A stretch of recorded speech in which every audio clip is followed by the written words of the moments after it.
celebra la Olimpiada de Londres, que es la Olimpiada de la austeridad. Se estrena en Minnesota El Círculo de Tiza Caucasiano, de Bertolt Brecht, y bueno, pues es un año donde además de todas estas cosas se inventa el transistor. Como vemos, el año 48 está bastante alejado, o por lo menos después de haber visto la película, de las intenciones de Selznick, Dieterle, etc. Y yo creo que ya podemos empezar a charlar un poco de la fascinación que nos ha producido esta película. Sí, sí, a mí me parece que es una película única en su planteamiento. Género Jenny, dice, ¿qué género es? Dice Jenny. Es que, efectivamente, ¿qué género es? Esta es una película que trata del amor, evidentemente es una historia de amor, pero es una historia de amor en el tiempo, pero en el tiempo de una forma absolutamente casi metafísica, porque en el fondo el tiempo, que es uno de los grandes secretos del cine, y yo creo que ninguna, salvo la música, quizás ninguna de las artes o de medios de expresión juega con tanta habilidad y con tantas posibilidades con el tiempo como la del cine. En esta película realmente estamos viviendo una historia de amor en dos tiempos distintos, pero que en cierto modo son paralelos y que en algún momento determinado se juntan, pero además en un espacio concreto, real, aprehensible, en el que en algún momento, y en este sentido hay una secuencia muy expresiva, que es cuando los dos protagonistas llegan a la Quinta Avenida de Nueva York, ahí hay una transparencia que consigue un efecto absolutamente maravilloso, que es que se ve que esa historia de amor se desarrolla en un tiempo y en un espacio irreales, porque esa Quinta Avenida de Nueva York vacía, desierta, y con el efecto que le da la transparencia, se convierte como una especie de fondo mágico y, bueno, no quiero decir tu palabra fantasmagórico, un fondo mágico que hace que los personajes estén en ese momento viviendo su historia, pero en un tiempo casi flotante y separado de la realidad y del espacio. En ese sentido, esta película yo reconozco que para Buñuel le debía de dejar absolutamente desasosegado, porque es una película mágica, misteriosa y en algún sentido inaprensible.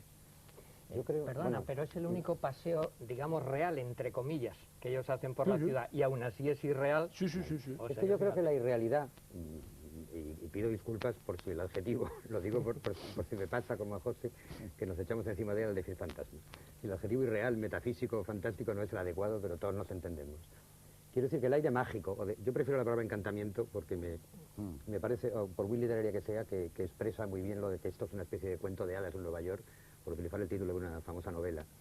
Además, ese invierno de 1934 en Nueva York, o sea, si quitamos a la película lo que a mí me parece que es lo peor, que es ese prólogo pomposo, con una voz en off, que debía ser un empeño de Selznick que le hizo escribir a Ben Hedge, y que la película tarda en empezar a mete a Eurípides, a Yeats, pero con una vista de Nueva York maravillosa, entre nubes. Sí, maravillosa, pero mucho mejor que luego se han repetido muchas fotos en blanco y negro. Mucho mejor cuando se calla esa voz y empieza realmente la historia.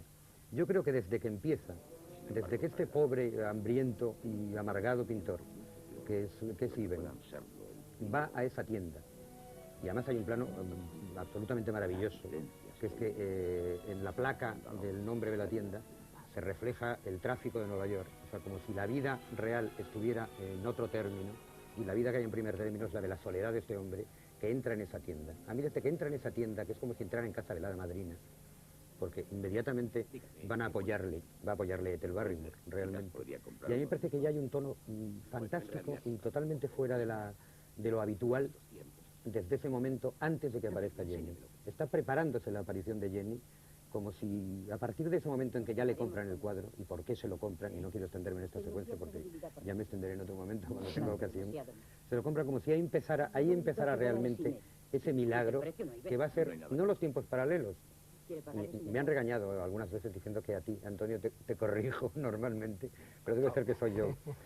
Dale la venia. Tengo vocación de profe, debe ser y corrijo. Antes de que me olvide una cosa, perdona, por lo que tú has dicho del arranque y de la facción o el encantamiento, yo creo que es de las pocas películas de la historia del cine que no empieza con un encuadre, sino empieza con un cuadro.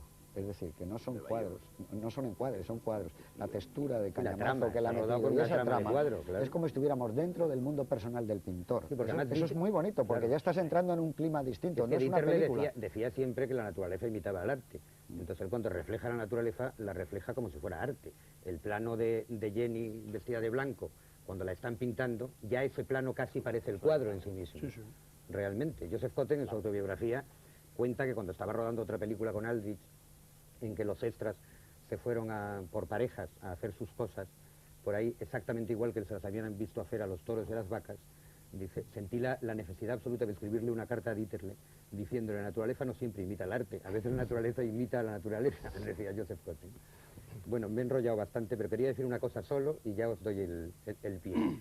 Que no es que nos enredemos en estas discusiones bizantinas, pero yo creo que lo que no son esos tiempos son paralelos, son unos tiempos coincidentes que en vez de ser paralelos que nunca se encuentran, tú mismo lo has dicho al decir, Sí, son sí. paralelos y dejan de serlo. Claro. Precisamente al dejar de serlo es cuando dos tiempos coinciden. Es que el tiempo y el espacio es una ilusión. Y aquí se lo paso a Andrés, que yo creo que sobre el tiempo se lo tiene muy preparado. Bueno, sí, me gustaría deciros algo. Yo creo que el peligro que tenemos hoy en concreto al comentar esta película es que nos vayamos un poco por el terreno intelectual metafísico. Entonces, Claro. no, vamos a La hablar... gente que acaba de verlo ha dicho, ya sabemos que le han dicho a García que no es un fantasma. ¿Quién es ella? No, pero ¿Quién sabe la vamos que- a ver, mira, ¿Ella vive o no vive? nos ponemos, Claro. si quieres, a nivel absolutamente bajito y real. Esto del tiempo no es metafísica, no es filosofía.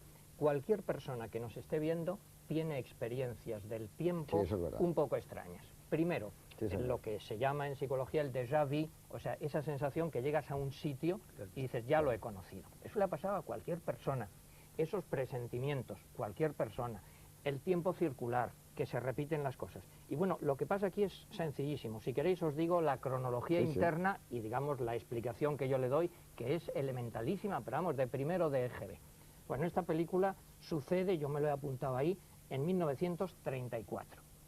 En el primer encuentro, ella está en 1910 y tiene, me vais corrigiendo, Y de lleva, 10, lleva un traje de principio eso, de siglo, tiene claro. de 10 a 13 años aproximadamente.